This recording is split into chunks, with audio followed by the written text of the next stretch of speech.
Welcome to my podcast. I'm Reagan Bashara, founder of Ollie's Accounting, a bookkeeping and payroll services firm based in the United States. I have almost a decade of small business accounting expertise to share with my clients and the business community at large. I want to help you define your beliefs and values, create better procedures in line with those values, and realize your financial agency and independence as a small business owner. Whether you've got a side hustle or a fully fledged business with a team of employees, we all share the same struggles against our limiting beliefs. Let's overcome those together by imagining new ways of doing business. Maybe my neighbors are, nope, they're not. Okay. My neighbors are doing leaf blowing right now, and this is the time that I have set up to record a podcast. So if you hear a fucking leaf blower in the background, I do apologize. I'm annoyed by it too. It seems like every day during the spring, somebody around me is having lawn, yard work, maintenance done, and it drives me insane. Like, I swear that I have neighbors that leaf blow every day. Anyways. I'm sorry.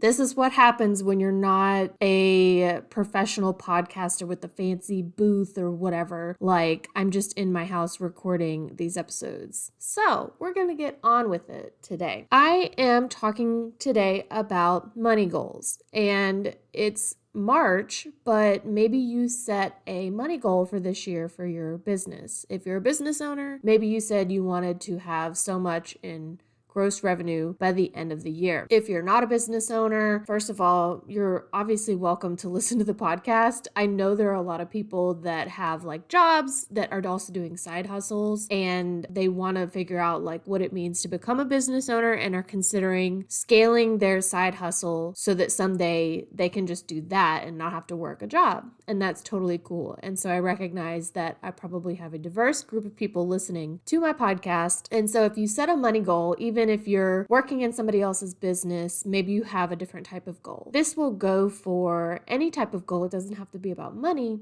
But I'm talking about money today because that's what I talk about, right? Let's talk about why we set a money goal in the first place. So we live in a capitalist economy, right? We have to trade money for access to things, and that could be goods. So like groceries, food, clothing, supplies, like furniture for your house. We have to trade money for those things. We also have to trade money for services. So that's like healthcare, cleaning services, professional legal advice, accounting services, tax preparation, etc. We have to trade money for all of that. And then we also have to trade money for housing. So to have a shelter, to have a place to live, you need to have money. That is just the status quo. That is the reality that we live in. So a lot of people set money goals because you're probably thinking, I need money. And so I'm going to set a goal because I want to have this amount of money. And we're told in every corner of our culture that having more money will make us a better person. So it's not only that we just need money to survive and to have things and to experience pleasure, but we need money because we're told that it's going to make us a better person. So we're told this by stories that we see in the news. When somebody is a good person and they receive acknowledgement or recognition, or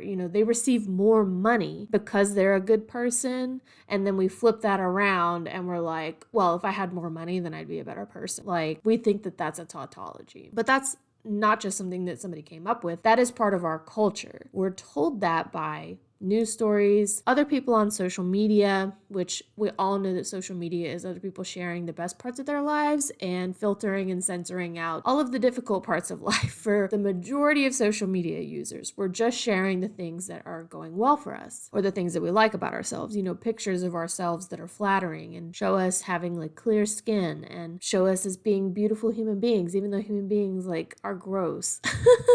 And then, your media consumption, your streaming services, all of the stories that we tell are based around this idea that having more money is going to make us a better person, or that if you're a good person, then you will make more money. So all of these stories get forced into our brains every day. And this is the story that other people have more money than we do, and they're having a better life than us because they have more money than we do. It's not just that they're living a different life because they have more money. It's that they're living a better life. That's the stories that we see shared every day. And so if you listen to a song all day, every day, that song is going to get stuck in your head. It's the same thing with stories that we see being shared in all of those other places, media, social media, the news, etc. Other people have more money than we do, and their lives are better than ours because of that. So we set a goal and we're like, all right, I'm going to make a certain amount of money in my business during a specific time frame. Or we set a savings goal and we're like, okay, I'm going to save this amount of money by a certain date, so that I can buy this thing, or so that I can have a cushion in my savings account just in case something happens, blah, blah, blah. All of those reasons, right? We're setting a goal that we want to have a certain amount of money, or we want to make a certain amount of money within a certain time frame. So let's think about this. What do we think we will have access to or get to think or feel about ourselves once we reach that goal? And this is for any goal, not just money. So maybe you have like a certain audience size that you want to get to on your platforms. Many of us believe that if we set a goal and then we accomplish it, we'll finally get to feel maybe proud of ourselves for having the constraint to save the money, or proud because we created a certain amount of money from quote unquote hard work. Maybe we'll finally get to feel secure. And this is financial security, right? But this is tricky. Financial security really just means that we want to be secure emotionally, because if we're quote, secure financially, then we think nothing bad will ever happen to us that exceeds our capacity to pay for the things we want and need to stay alive. I'm going to say that again. If you think I'm financially secure, that really just means that you're thinking nothing bad will ever happen to me because I have the capacity to pay for the things that I need and want and need to stay alive. That's all financial security is. But that just means that we're wanting emotional security. We just want to feel secure and safe. So what happens? Well, what usually happens after we set a goal? We either don't track it at all because we got the dopamine hit when we set the goal. The imaginary fantasy that you live in where you're crossing the finish line of your goal gave you that dopamine hit and you're like, cool, I set a goal, good for me. And you have those positive, happy feelings about yourself. And then you just don't track it.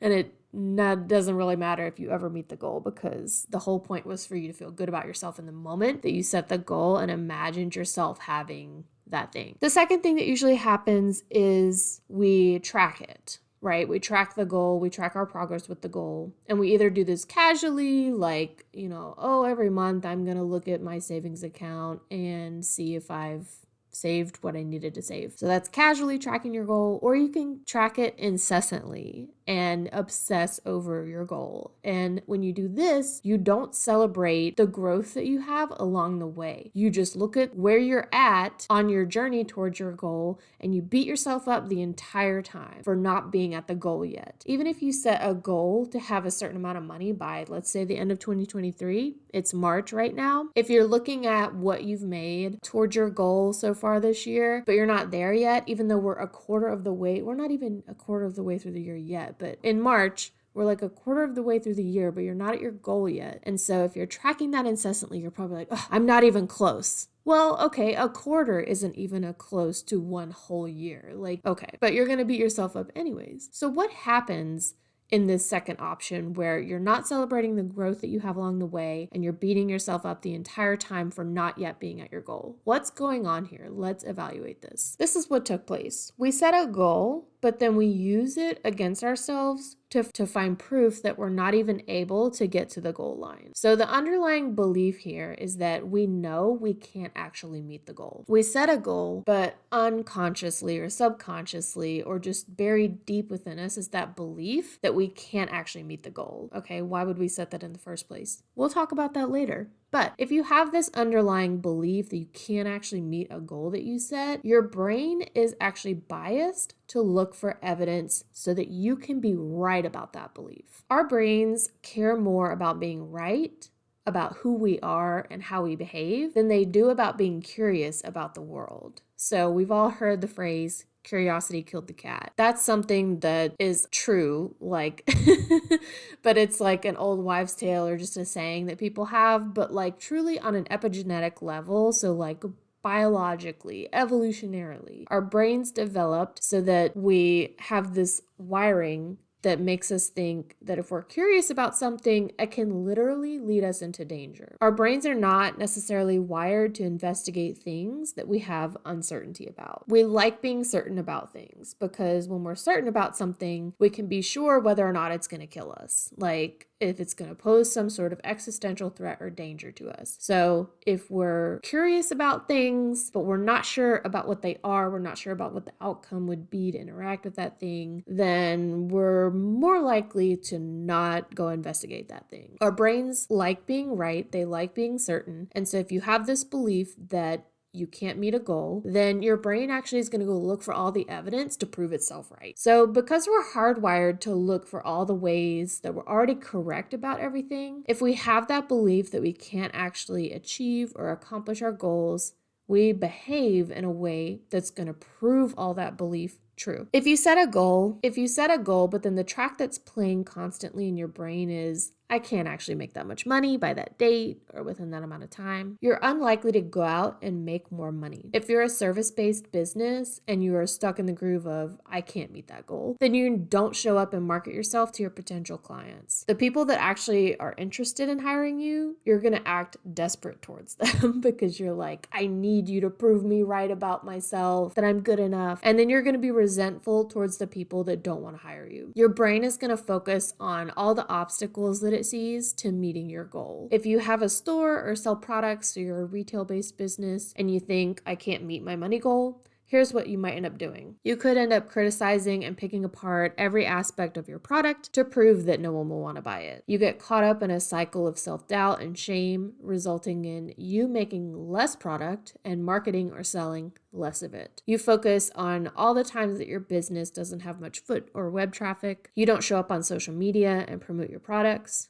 You don't get creative about hosting events and bringing more people into your store. And while you're doing all this and not doing all the things you could do to achieve your goal, your brain is going to be telling you, see, I told you can't do it, because no one will want to hire or buy from you and you're not going to make any money. Your brain is like, yeah, here's all the evidence that you're not even going out and trying. And that means that I'm right about the fact that you can't meet your goal, because our brains are jerks, honestly. So this is what I call hating your money goal, because it actually becomes a source of resentment. Because you're using your goal as a way to prove that you're not good enough. How do we antidote this? Number one is stop being a fucking perfectionist. Perfectionism is a tool of the white capitalist patriarchal supremacy that we all live in. If you're supposed to be perfect, but you never will be because you're a flawed human, just like me and every other person on this floating rock, then you'll never be good enough, right? I call myself a recovering perfectionist for this reason. I still have these tendencies to want everything to be perfect. And when I notice myself picking something apart like that, usually me, like I'm the one I'm picking apart, I consciously put a stop to it and remind myself, we're doing this imperfectly. I am committed to being imperfect. Before you even set a goal, you want to get serious about the reasons that you want to set it in the first place. This is step 2 of the antidote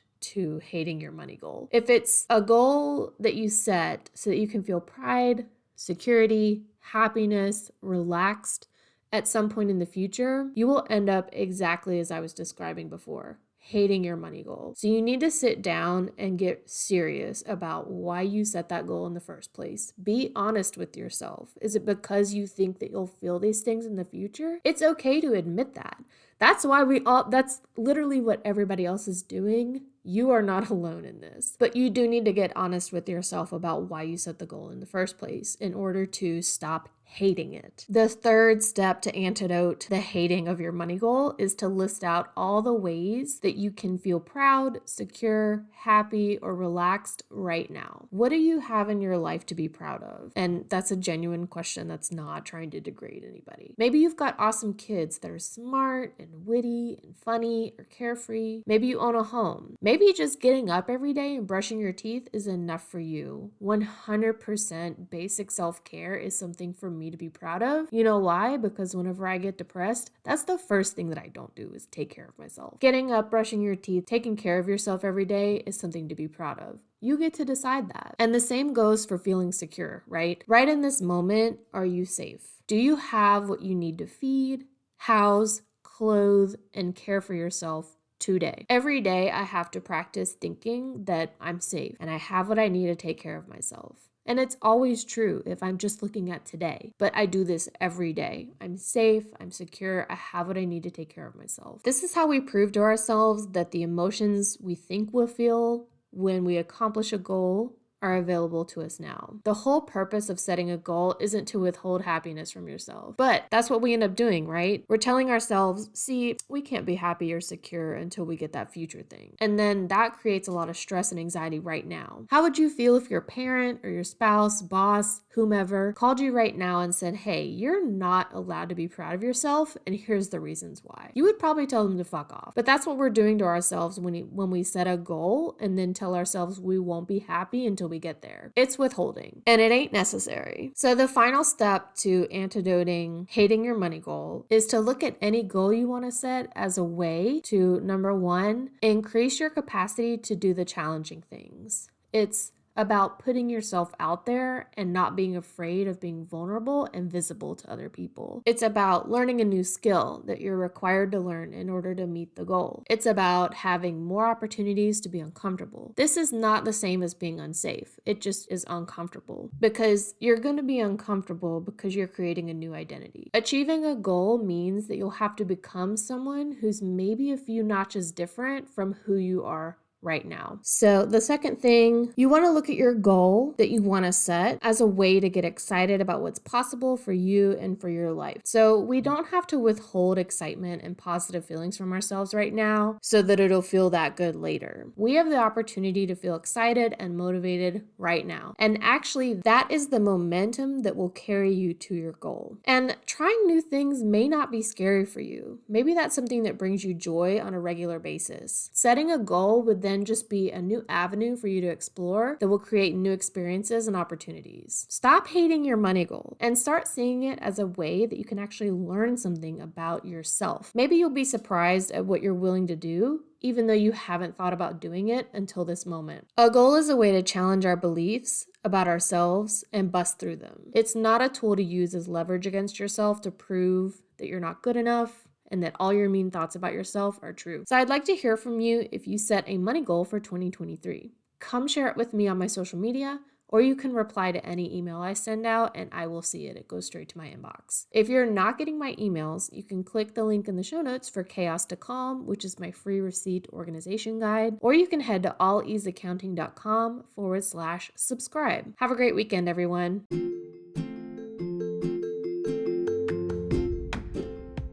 If you are enjoying what you're learning on this podcast, please consider supporting me through a subscription on Anchor.fm. Any donation amount is welcome, or you can simply share it with someone you know. You can also follow me on Instagram at alleaseaccounting and sign up for my email list at alleaseaccounting.com/subscribe. Thanks for listening.